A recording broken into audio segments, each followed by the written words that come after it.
Zero food waste ya. Kita coba setahun setelah mendapatkan banyak perhatian. Bila kita 50% saja mengurangi sampah, kita alhamdulillah pasti akan bisa mengurangi sampah yang masuk ke TPA. Mulai informasikan ke masyarakat. Kan kita bisa pilih nih yang organiknya, bisa dari makanan, bisa dari tanaman gitu. Kalau misalnya masyarakat tetap tidak sadar, itu menjadi percuma gitu. Triggernya itu kenapa tiba-tiba kita peduli sampah ini? Awalnya karena kebakaran TPA Sarimukti ini ya Pak ya? Oh iya ya, bisa jadi seperti itu ya. Iya, karena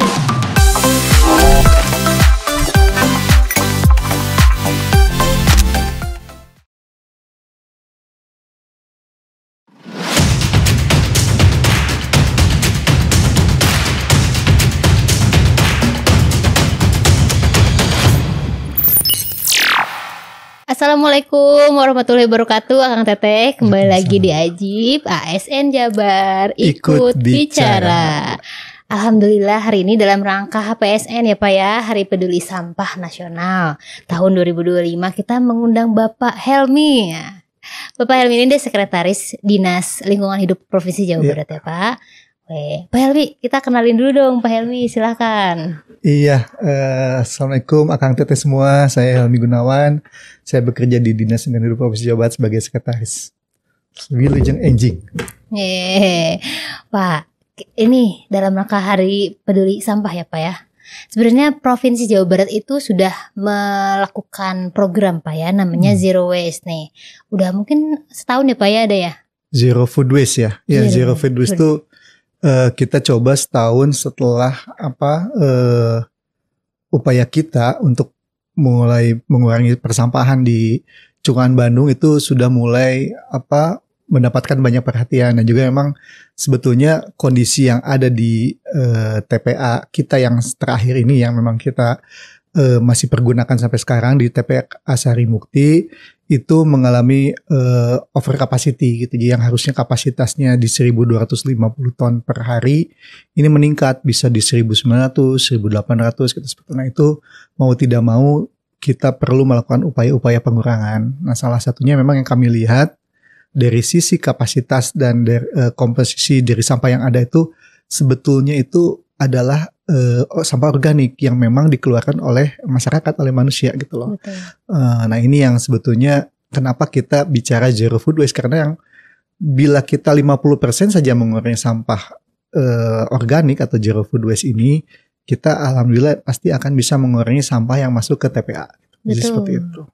Kalau di BKD sendiri kita sudah mulai, dan saya sebagai penerima kaget ya Pak ya, kayak misalnya rapat-rapat sekarang mah udah nggak pakai lagi kotak gitu kan konsumsi, dan itu memang signifikan gak sih Pak pengaruhnya kayak gitu atau gimana? Iya sebetulnya memang kalau dari sisi lingkungan ya, kita tuh pertama memang harus ada suatu pembiasaan. Betul. Jadi pembiasaan bagaimana kita bisa memulai mengetahui bahwa apa yang kita keluarkan itu akan berdampak pada lingkungan. Contoh, pada saat kita mandi, kita akan mengeluarkan air limbah juga kan, ada keluar air limbah. Pada saat kita makan, kita bisa ada food waste itu, zero food waste. Pada saat kita mandi pun nanti akan ada limbah cair yang akan keluar tuh. Jadi ke udara juga ada pengaruhnya ke gas rumah kaca dan lainnya. Jadi semua hal yang kita lakukan, terutama menggunakan baju pun sama kan, akan pasti bajunya nanti akan rusak, dicuci gitu ya, tidak terpakai lagi, kita pasti akan menghasilkan limbah atau sampah ke depan. Nah ini hal-hal ini yang sebetulnya kita harus mulai informasikan ke masyarakat, ke teman-teman kita di ASN ya, di Akang Teteh ASN, bahwa pada dasarnya apa yang kita lakukan dari mulai yang terkecil, dari mulai rumah tangga, itu bisa berdampak besar bagi perbaikan kualitas lingkungan. Terutama pada saat kita bisa mengurangi makan kita gitu ya, mengurangi belanja kita. Contoh kita bisa mengurangi belanja kita tuh dengan contoh mengurangi sampah. Contoh pada saat belanja kita bawa tempat belanja sendiri, atau bawa kita melihat hal-hal yang ini pasti akan jadi sampah nih, kalau kita beli ini pasti akan jadi sampah. Nah hal itu yang pikiran itu yang harusnya sudah mulai ada di dalam diri kita. Jadi pada saat kita belanja juga, udah ini kita beli yang curah-curah aja, yang memang bulky gitu yang nanti kita bisa masukkan lagi ke tempat contoh buat sampo atau sabun dan lain-lain atau minyak juga kan seperti itu. Nah itu hal itu yang dari kecil kita bisa lakukan sebetulnya bisa berpengaruh banyak ke masyarakat, ke lingkungan kita gitu, seperti itu. Betul. Kita nggak usah ngomongin soal pabrik, konveksi gitu ya Pak ya, membuang limbah ke saluran air gitu. Tapi kita bisa mulai dengan hal-hal yang kecil. Nah tadi Bapak sebutkan tadi ya. Betul. Udah bener tadi nggak usah mandi ya Teh Rani biar nggak menimbulkan sampah limbah. Oke. Nah kemudian di perkantoran sendiri zero food waste ini tuh berarti apakah sudah terlihat Pak misalnya mengurangi sampah? Jadi kalau yang diangkut? Jadi kalau kita coba kan kalau untuk karena kita pemerintah Provinsi Jawa Barat kita coba untuk yang teman-teman di perangkat daerah di Provinsi Jawa Barat dulu. Jadi dari 40-an teman-teman kita di perangkat daerah kita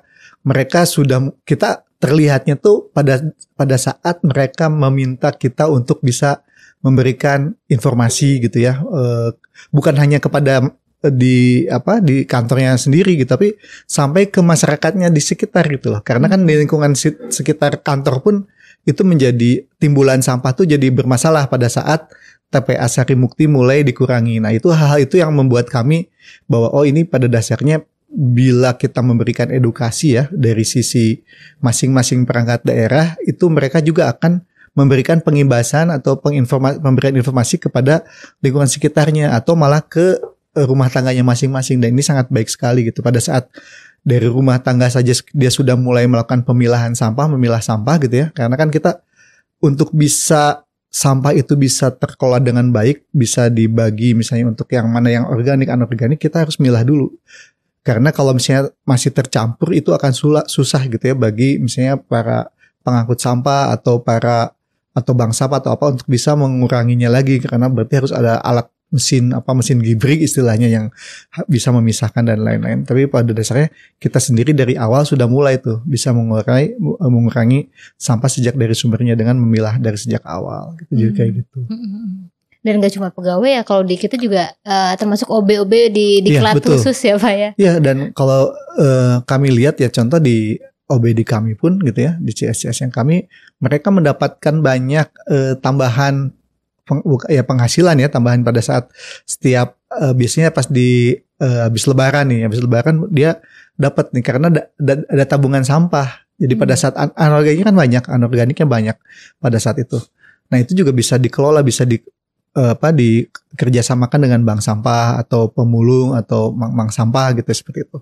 Dan itu bisa dicatatkan nanti bisa diambil. Jadi mendapatkan tambahan penghasilan untuk mereka gitu, jadi seperti itu.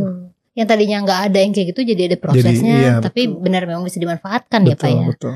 Kalau program Zero Food Waste ini sudah dilakukan oleh seluruh OPD di Jawa Barat Pak?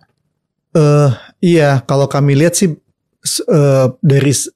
kalau informasi memang sudah ya, jadi secara informasi sudah dan pelaksanaan juga sudah, tapi memang beda-beda kasusnya, memang akan berbeda-beda tiap perkantoran. Ada yang memang dia misalnya contoh lebih banyak Pak, kami lahannya sedikit, tapi ternyata si sampahnya tuh bukan sampah dari makanan Pak, banyaknya dari pohon gitu loh, seperti itu. Jadi akhirnya composting dan lainnya yang perlu dilakukan. Jadi memang beda-beda setiap upaya, tapi memang pada dasarnya kami setidaknya bisa melihat bahwa setiap perangkat daerah itu sudah mengetahui masalahnya masing-masing gitu.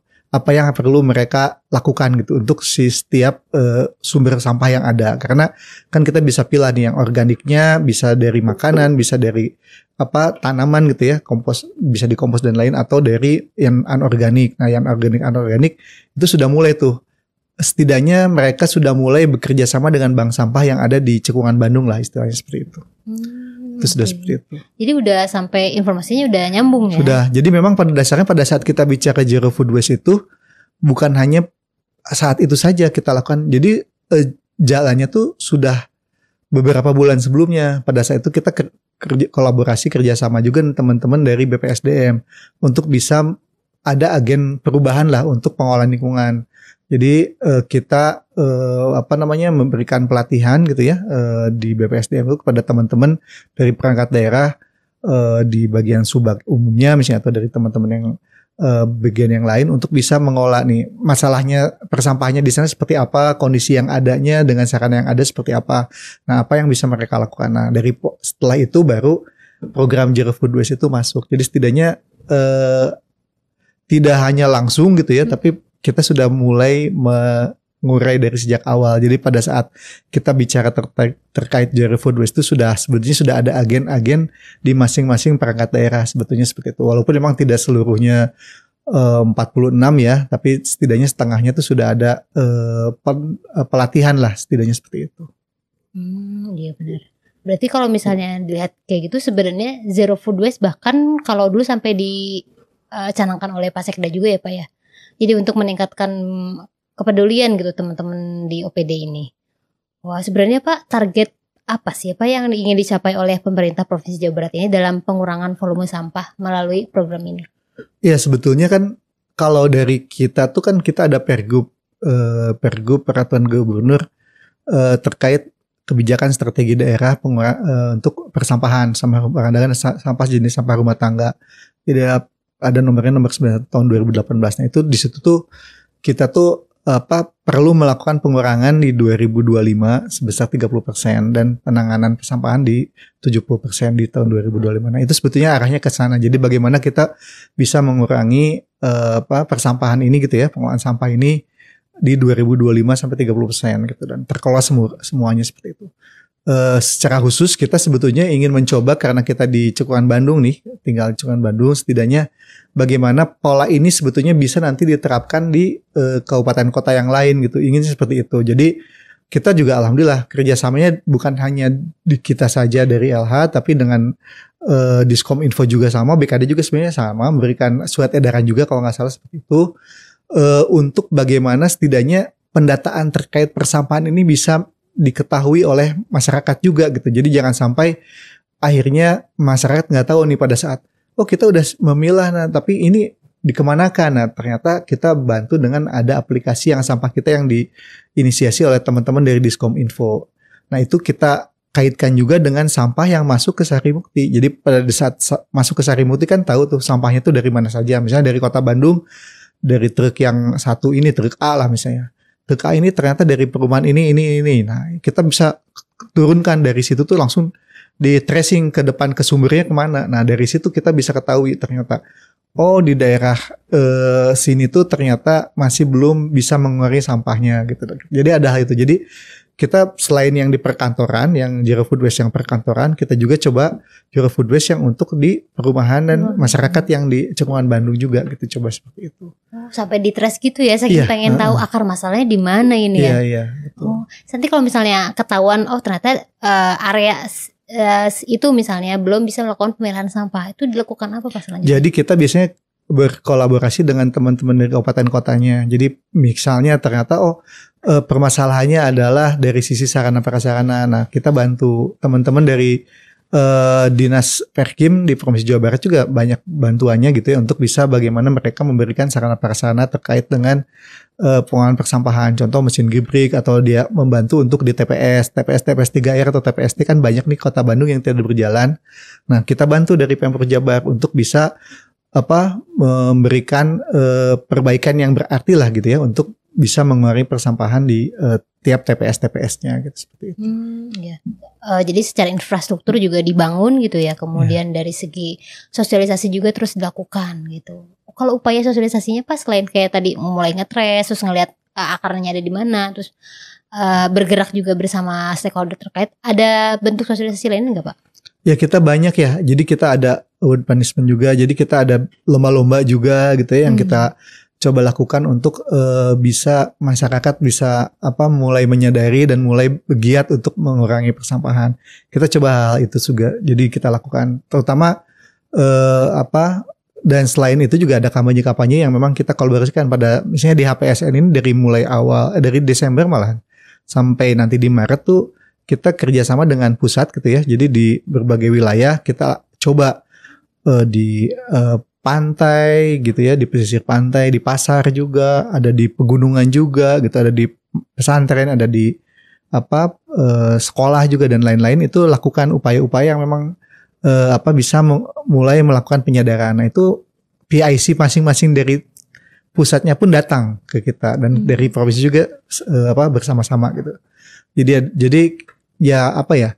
Jadi jangan sampai upaya-upaya yang kita lakukan gitu ya, kita bantuan sarana dan prasarana, tapi kalau misalnya masyarakatnya tetap tidak sadar itu menjadi percuma gitu kan. Betul. Seperti itu. Jadi memang harus terus-menerus itu untuk upaya pembiasaan diri gitu ya bagi masyarakat untuk bisa mulai mengurangi atau mengolah sampah gitu dari rumah tangganya seperti itu. Gimana tantangan ya Pak ya? Jadi bagaimana membuat pemilahan sampah ini menyenangkan gitu. Padahal tadi kalau misalnya bisa dipilah terus kemudian bisa disetorkan ke bank sampah itu bisa jadi uang. Kurang menarik apa lagi nih Akang Teteh coba? Nah, kalau pemerintah sendiri Pak melakukan evaluasi keberhasilan penerapan program ini nggak? Iya, kita memang ada evaluasi setiap minggu malahan. Jadi bukan hanya kalau karena kami di LH tuh untuk pengolahan sampah regional di Sarimukti, kita cek dari sisi setiap harinya malahan truk sampah yang masuk ke kami itu ritasenya berapa gitu ya. Ritase itu jadi setiap perjalanan masuk ke TPA dan balik lagi gitu seperti itu berapa, apakah berkurang setiap hari atau enggak. Dan kami lihat dari asalnya di 260-an ya atau 280-an ritase yang memang pokoknya asalnya dari 1.800 atau 1.900 tonan, sekarang kita mulai di 1.400-an, 1.450 ton per hari. Sebenarnya kita ingin kembali ideal ke 1.200, tapi memang pada dasarnya jumlah penduduk kita kan semakin meningkat ya, apalagi cuma Bandung. Jadi memang ada upaya-upaya juga selain untuk mengurangi ritase, kita juga menambah kapasitas yang ada di kita. Kita melakukan optimalisasi ya, menambah kapasitas di 6,3 hektar untuk bisa menambah untuk nanti sampai di 2029 akhir gitu ya atau pertengahan nanti bisa digantikan dengan TPPAS Legok Nangka, TPS regional yang itu memang sebagai waste to energy, jadi dia untuk bisa menggunakan kapasitasnya lebih baik, lebih besar gitu, dan dia lebih secara lingkungan lebih aman lah insya Allah. Karena dia menggunakan teknologi tinggi gitu ya yang memang proven lah, jadi secara lingkungan aman gitu, seperti itu. Dan kalau TPS Legok Nangka itu jadi dengan habit masyarakat yang udah terbiasa memilah sampah bahkan lebih efektif lagi ya Pak ya? Betul, karena memang pada dasarnya di TPS Legok Nangka regional Nangka juga ada syarat-syarat yang harus dipenuhi. Salah satunya tuh ya Bu, sampah yang masuk ya tidak boleh yang tadi ya, contoh sampah-sampah yang electronic waste gitu ya, sampah-sampah yang misalnya contoh baterai atau PCB dan lain tidak boleh masuk. Dan itu memang sudah mulai dilakukan kan, kita juga sudah mulai coba untuk mereka sudah ada ininya sendiri lah, udah ada alurnya sendiri untuk mengolah itu gitu, seperti itu. Kayak gitu. Wow. Pak, kalau tantangan utamanya untuk dihadapi pemerintahnya dalam hal ini DLH itu dalam mendorong implementasi zero food waste itu gimana Pak? Ada tantangan tersendiri? Ada banyak sih kalau buat pemerintah ya, terutama kami di provinsi dan teman-teman di kabupaten kota. Kami lihat yang pertama memang pada dasarnya kesadaran masyarakat itu poin utama gitu pada dasarnya. Karena sampah tuh kan dari 100% yang ada tuh 50%, 50 sampai 60% itu organik yang dari makanan gitu ya. Dan itu tuh sebetulnya kalau kita bisa mulai mengurangi sampah yang ada di perumahan, contoh kalau di saya sih ada ternak ya, jadi makanan yang sisa itu bisa dibuang. Nah kalau yang tidak bisa kan itu jadi bermasalah. Nah itu hampir seluruhnya digabung gitu loh. Jadi tidak dilakukan separasi, jadi pemilahan. Nah kalau misalnya dilakukan pemilahan dari sejak awal dan mulai mengurangi di rumah tangganya tuh lalu makan composting untuk organik dan lain-lain, itu insya Allah akan berdampak sangat baik sekali gitu loh untuk bisa mengurangi sampah masuk ke TPA. Pertama itu jadi kesadaran masyarakat. Dan kadang-kadang masyarakat mikirnya mendingan bayar parkir motor 3.000 atau 5.000-nya gitu ke si mang parkir daripada bayar sampah. Berapa 3.000 gitu misalnya 6.000 gitu, padahal kita tahu bahwa komponen yang dibayarkan oleh masyarakat, contoh di Kota Bandung ya saya misalnya untuk misalnya bayar 10.000 atau 5.000 saja itu hanya sampai ke TPST-nya aja, jadi yang temporary, jadi tempat yang bukan ke TPA gitu loh. Jadi hanya sampai dari si mang sampah ngambil ke bagian pertengahannya, temporary site gitu, TPS gitu, seperti itu. Itu belum ngolah, belum apa. Nah itu makanya mereka harus mengerti bahwa mengolah sampah tuh sebetulnya tuh kalau kita bisa tahu dari awal bisa lebih mudah dan murah kalau kita bisa mengurangi sejak dari awal, karena kan timbulan sampah tuh dari setiap orang tuh bisa 0,5 kilo sampai 1 kilo malah sekarang. Jadi tergantung dari kemajuan teknologinya ya, semakin tinggi tuh semakin tinggi juga sampah yang bisa dikeluarkannya, bisa sampai 1 kilo gitu atau 700 kilogram per orang gitu ya. Gitu. Jadi besar lah. Nah, yang kedua tuh adalah memang pada dasarnya kalau kami lihat, karena memang kalau untuk pada saat pengurangan sampah tuh adanya di kabupaten kota, pemerintah kabupaten kota bukan DLH-nya ya, kalau kami lihat dari bupati wali kotanya memporsikan untuk pengolahan sampah tuh menurut saya tidak proporsional, tidak besar gitu loh untuk kegiatan yang ada gitu. Karena kami lihat bahwa TPA yang ada gitu ya, TPA di kabupaten kota sangat untuk menjadikan sanitary landfill saja sudah kurang. Jadi hanya bisa sampai kontrol landfill itu pun sebetulnya lebih banyak ke open dumping gitu seperti itu. Jadi sebetulnya kami lihat dari kemarin kan ada teman-teman dari KALH juga informasikan, dengan Bappenas juga informasikan, sebetulnya ada porsi-porsi yang bisa masuk itu untuk memasukkan pengolahan sampah itu dari dana yang ada itu bisa ada gitu ya. Cuman nah itu, bupati wali kotanya sebaiknya lebih mengetahui bahwa sebetulnya ada porsi-porsi yang harus lebih banyak ke pengolahan persampahan, pengolahan lingkungan setidaknya gitu. Itu yang memang perlu dilakukan juga di kabupaten kota. Jadi yang sebetulnya 2 poin itu sih, banyak kan kalau masyarakat dan pemerintahnya, terutama bupati wali kotanya yang setidaknya harus banyak memberikan porsi yang lebih kepada untuk pengolahan persampahan, bukan hanya untuk pengangkutannya saja, tapi bagaimana mengolah sampah gitu ya, mengolah sampah menjadi lebih baik lagi gitu loh di sumbernya gitu. Itu yang memang menurut kami masih kurang lah terlihat. Iya benar, karena pengolahan sampah ini rumit ya Pak ya, kalau bisa dibilang. Kemarin saya lihat ada juga konten-konten Instagram kayak di Banyuwangi itu yang ada, memang mereka sengaja untuk membuat mesin-mesin besar gitu untuk mengolah sampah. Jadi meja-meja, kursi-kursi itu memang harus membutuhkan dana yang besar banget ya Pak ya. Betul. Kedepannya apakah Jawa Barat akan seperti itu Pak? Ya insya Allah harus ini optimis. Karena memang ada satu hal lagi yang memang kita masih kurang kalau kami lihat di tingkat pusat pun sama gitu ya. Jadi ada namanya extended producer responsibility, jadi tanggung jawab produsen. Jadi pada dasarnya pada saat kita bicara sampah, selain sampah makanan ya, sampah-sampah yang memang anorganik, yang memang atau kemasan gitu ya, yang memang dikeluarkan oleh produsen itu kan harus dikelola. Nah ini tanggung jawab produsennya itu memang belum terlihat untuk banyak dikelola bersama-sama gitu. Nah itu yang menurut kami itu kan sebetulnya banyaknya di pusat, tapi setidaknya kalaupun itu bisa dikelola oleh provinsi gitu ya, untuk bagaimana bisa mulai gitu teman-teman dari industri yang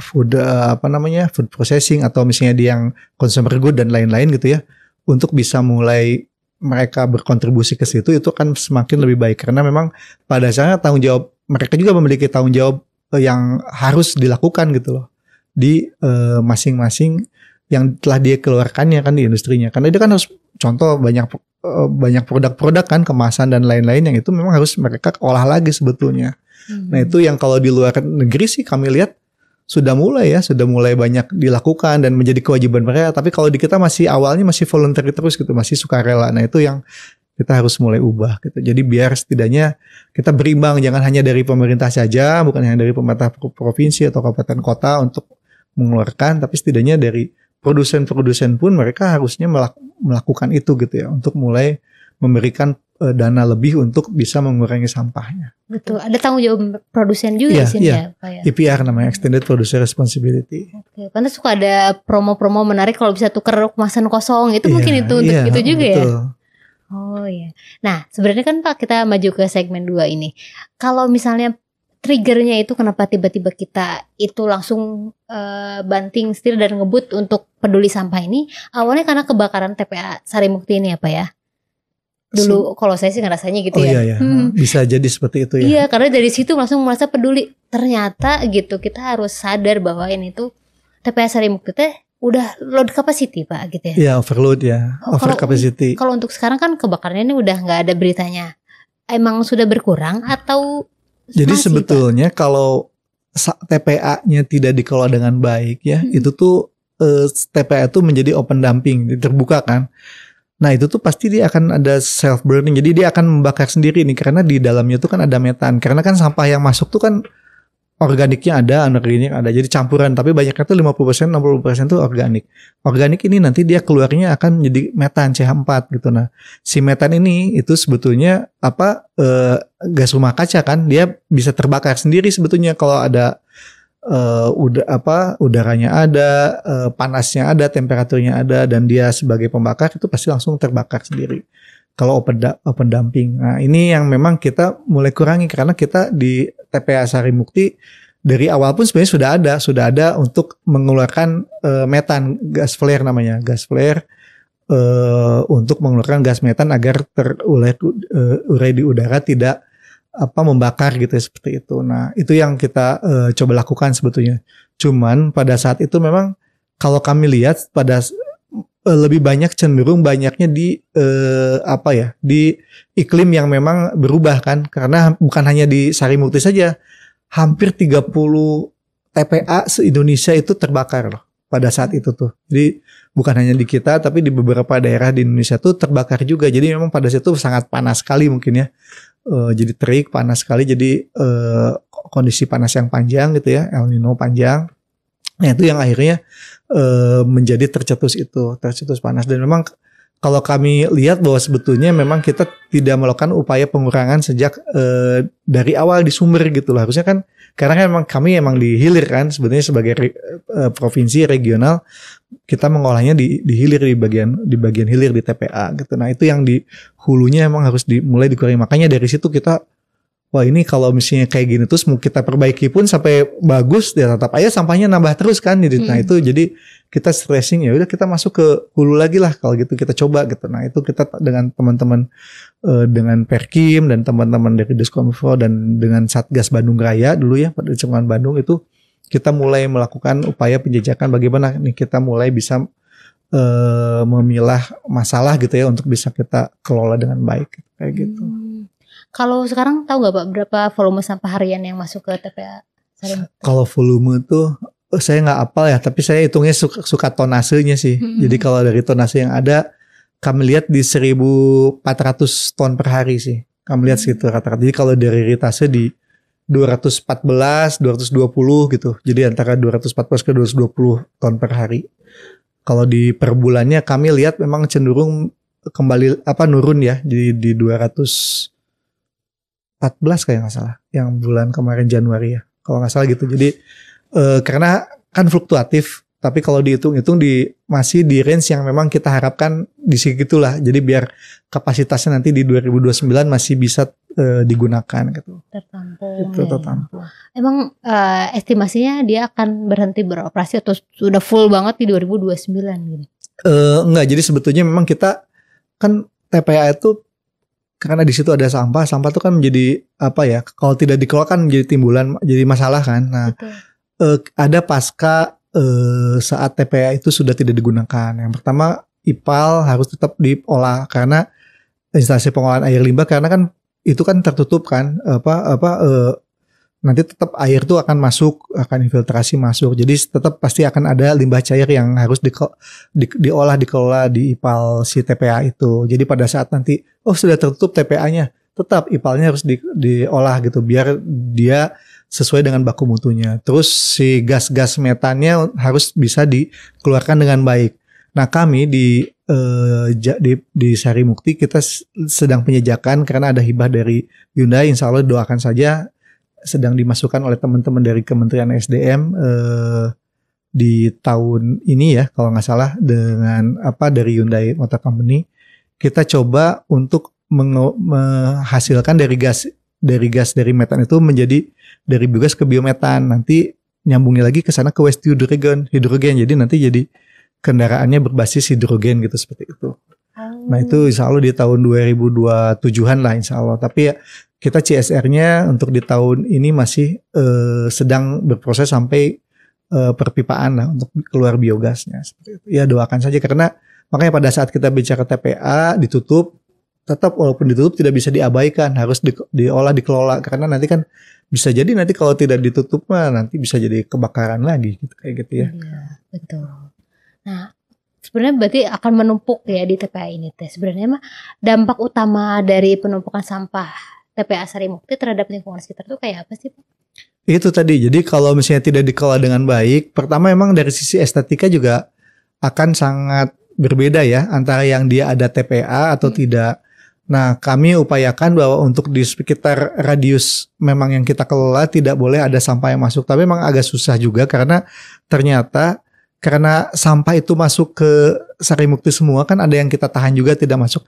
Nah, itu ternyata ada banyak-banyak pemulung atau orang-orang luar yang dia akhirnya membuka lapak di bawah tempat kita gitu loh, di sebelum TPA Sarimukti. Nah itu akhirnya jadi kadang-kadang sampahnya pada berceceran di sana gitu. Jadi mereka mengambil gitu. Karena emang pada dasarnya dari sampah yang tidak dikelola dengan baik dari sisi sumber itu pasti masih ada nilai ekonominya, nilai apa jualnya. Nah itu yang mereka ambil gitu loh.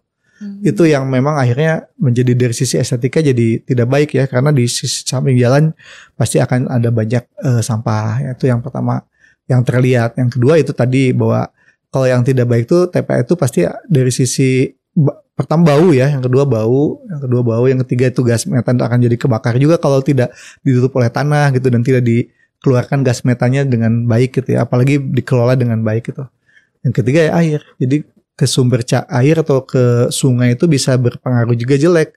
Makanya kita harus bisa memastikan bahwa TPA itu keluarnya tuh kemana gitu loh si airnya itu. Jadi jangan sampai dia bercabang kemana-mana akhirnya tidak dikelola, tidak diolah ke IPAL. Nah itu jadi paling ada 3 atau 4 isu permasalahan di TPA seperti itu.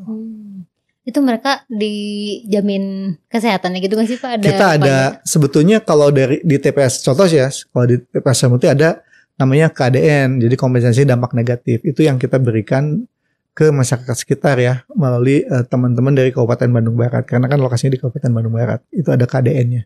KDN itu berupa kompensasi apa tuh, dampak negatif, ada senilai uang tertentu gitu. Jadi persentase dari kan apa ya? Ada yang kita kelola. Kita ada namanya jasa pelayanan. Nah, dari jasa pelayanan itu ada misalnya 10% atau 15% dari yang ada, tergantung dari aturannya gitu ya.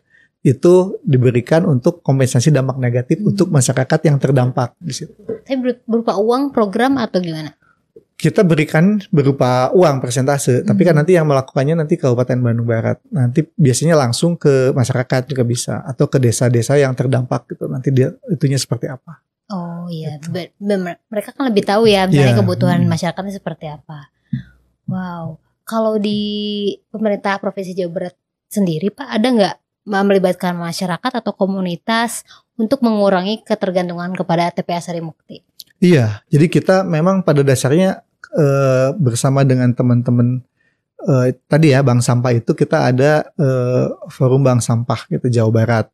Nah itu akhirnya dari forum Bank Sampah juga ada yang membuat asosiasi gitu ya, ada asopsi namanya, atau dari Perbanusa dan lain-lain terkait dengan. Jadi banyak hal yang memang kita coba kolaborasikan, bukannya terkait dengan bank sampahnya, tapi juga dengan teman-teman dari peduli lingkungannya gitu. Ada, kalau kita dulu ada namanya Eco Villager.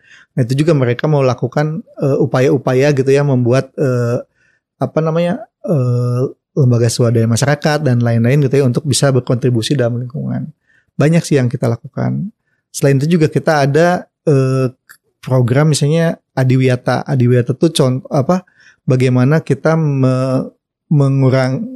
mengolah lingkungan termasuk di dalamnya sampah dalam skala kecil di sekolah atau pesantren. Adiwiyata gitu bisa di pesantren juga bisa gitu, di madrasah dan lain-lain. Nah itu juga upaya yang dilakukan juga baik gitu, bagus. Jadi kita coba dari berbagai macam unsur-unsur kemasyarakatan itu bisa mulai melakukan upaya-upaya pengolahan lingkungan sebetulnya, bukan hanya sampah aja, sejak dari awal gitu. Dan itu yang memang kita coba lakukan. Jadi berbagai upaya ya itu yang banyak kita lakukan. Jadi saya rasa tidak mungkin lah menurut saya hanya pemerintah saja yang bisa melakukan, atau Jabar saja gitu, Pemprov Jabar itu nggak akan sanggup. Harus ada kolaborasi bersama dengan masyarakat gitu. Contoh dengan teman-teman dari asosiasi, dengan LSM gitu ya, dengan akademisi juga gitu, dan media juga. Itu juga sangat penting buat kami. Iya, padahal kerjasama yang terjalin udah bagus banget ya Pak ya. Kalau aku penasaran nih Pak, kalau forum bank sampah tadi ya, itu emang ada kegiatan rutinnya gitu atau seperti ya, di dalam forum bank sampah kan ada teman-teman yang masuk di asosiasi bank sampah atau di berbagai organisasi lah, dan membentuk forum gitu seperti itu. Itu mereka melakukan upaya-upaya yang pasti kalau kami lihat ya, karena kami tidak terlalu ingin masuk menginfiltrasi di dalam forum tersebut, tapi kita selalu memberikan informasi-informasi yang ada terkait lingkungan gitu ya, dan program-program. Mereka selalu memberikan bantuan kapasitas kalau saya lihat. Contoh, beberapa bank sampah di Jawa Barat itu menjadi yang terdepan gitu ya di Indonesia nih. Beberapa bank sampah itu menjadi mendapat nilai yang baik lah di mata pemerintah pusat gitu ya, sehingga dapat penghargaan. Nah itu ada di forum tersebut. Dia memberikan banyak masukan. Pak, ini kita nggak bisa masuk nih karena kan pada saat kita bicara bank sampah tuh ada yang harus diteruskan gitu ya. Harus ada namanya off taker. Off taker itu penerima sampah gitu ya, sampah organik itu kemana. Nah ini teman-teman yang memang sudah advance, yang sudah dia banyak jejaringnya, itu sangat membantu sekali gitu dalam bentuk forum itu atau asosiasi atau di aktivitas-aktivitas lainnya. Itu yang memang kami lihat sharing knowledge sama jejaring itu sangat penting sekali gitu loh pada saat untuk bisa mengurangi persampahan di skala-skala komunitas gitu. Betul, dengan mereka ada forum juga mereka bisa saling istilahnya studi banding gitu ya Pak ya. Di tempat lain mungkin berhasilnya karena apa gitu. Oh jadi ada sharing knowledge. Oh seru banget Pak. Apalagi kalau yang saya lihat sih di konten media sosial ada beberapa yang memang penggiat kayak bersih-bersih sampah yang besar gitu untuk menghindari hoarding disorder itu tuh Pak. Kan ada banyak sampah yang dihasilkan. Terus rata-rata mereka juga banyak sharing info terkait misalnya kalau sampah baju misalnya ini alamat-alamatnya. Sebenarnya informasinya udah banyak banget ya Pak ya. Iya, jadi memang kami lihat sih komunitas-komunitas itu sangat kreatif juga gitu ya. Jadi banyak yang contoh yang dari sampah-sampah baju itu akhirnya mereka, Pak kita udah ngolah nih sampah baju atau fabric itu jadi ini peredam-peredam buat suara gitu kayak gitu. Jadi banyak yang yang bisa dilakukan oleh mereka gitu yang kita tidak terpikir gitu ya sebelumnya. Oh mereka melakukan itu. Dan juga misalnya contoh yang terkait maggot tuh mereka, Pak kita kekurangan pakan nih Pak, sampai kayak gitu loh. Oh bisa ya kayak gitu. Jadi ada banyak yang dilakukan oleh teman-teman kita gitu ya di masyarakat, dan itu sangat sudah berjalan gitu loh, dan sudah baik gitu tanpa perlu meminta bantuan dari pemerintah gitu, dan itu menurut saya sangat bagus sekali gitu ya dilakukan. Betul, tinggal informasinya aja nih, connect orang yang butuh sama orang yang punya ya Pak ya. Jadi ya itu contoh di sampah kita tuh sebetulnya arahnya ke sana. Arahnya ke sana. Kita sambungkan di bank sampah, nanti ke depan kita ingin yang poin-poin yang itu yang memang terkait dengan, karena kan akan banyak nih yang bisa diambil tuh apa saja. Nah, yang bisa diambil itu apa saja itu bisa dikeluarkan di situ. Oke. Terkait ini Pak, sampah yang paling sulit, biasanya kalau saya tuh paling males Pak ngebuang sampah elektronik. Ini kan agak-agak susah ya Pak masukin ke tempat sampah, takut meledak baterainya gitu. Memang harusnya kayak gimana sih Pak? Kalau kita sebagai masyarakat harusnya dikemanain nih? Nah kalau sampah elektronik itu kan sebetulnya kalau yang ada di rumah tangga ya, namanya sampah spesifik istilahnya. Jadi sampah spesifik itu ada beberapa macam, contoh puing-puing bangunan tuh sampah spesifik. Sampah yang B3 mengandung B3 itu sampah spesifik. Nah ini kalau yang namanya tadi yang elektronik itu adalah sampah yang mengandung B3. Jadi sebetulnya itu yang tidak boleh kita satukan masukkan ke TPA. Nah itu ada dengan sampah spesifik ini kita harus memilah. Nah sekarang sebetulnya di bank sampah sendiri sudah mulai nih ada dia bisa mengambil, tapi dia tidak bisa mengolah gitu ya, tidak bisa mengolah karena harus ada izin khusus.